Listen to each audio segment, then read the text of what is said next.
As the Prime Minister turned the sod for the country's first public-private housing project in Carlton Lane, San Fernando, the question on everybody's mind: who was Kristyan that Jack Warner referred to on the platform on Wednesday night?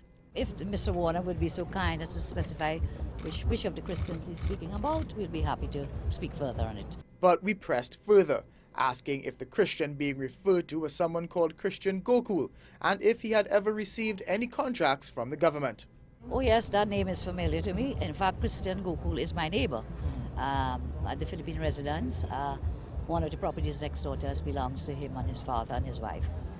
But the Prime Minister said she wasn't aware of any government contract given to a Kristyan Gokool.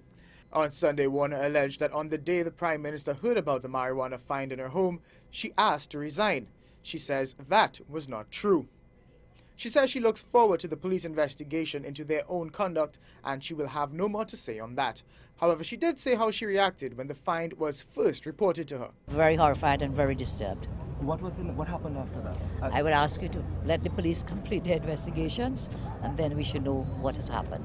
But now Mr. Warner is accusing that there could be even more drug finds in her home. But when we asked her, the Prime Minister seemed to lose her cool a little bit. Mr. Warner is delusional, quite frankly. You know, there is something that says, he who alleges must prove.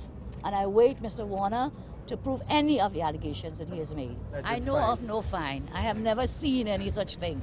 I know of none such. What I do know about that there was a report. I respond to the report that was made, and I wait the police investigation in the matter. Mrs. Persad-Bissessar says that area of her house is hundreds of yards away, and she has no control of the premises. She says it's under the control of the police, soldiers, or special branch. Speaking on the platform yesterday in Belmont, Opposition leader Dr. Keith Rowley asked why the Prime Minister didn't give a more simple response to the allegations. All she has to say to the people of Trinidad and Tobago now, and close her side of the case, is that I don't smoke. That's all she has to say, and we'll forget her. So we put the question to the Prime Minister. Have you ever smoked marijuana, especially? Dr. Rowley is high. I think Dr. Rowley might be high when he asked that question. I thank you very much. Keishan Haynes, TV6 News.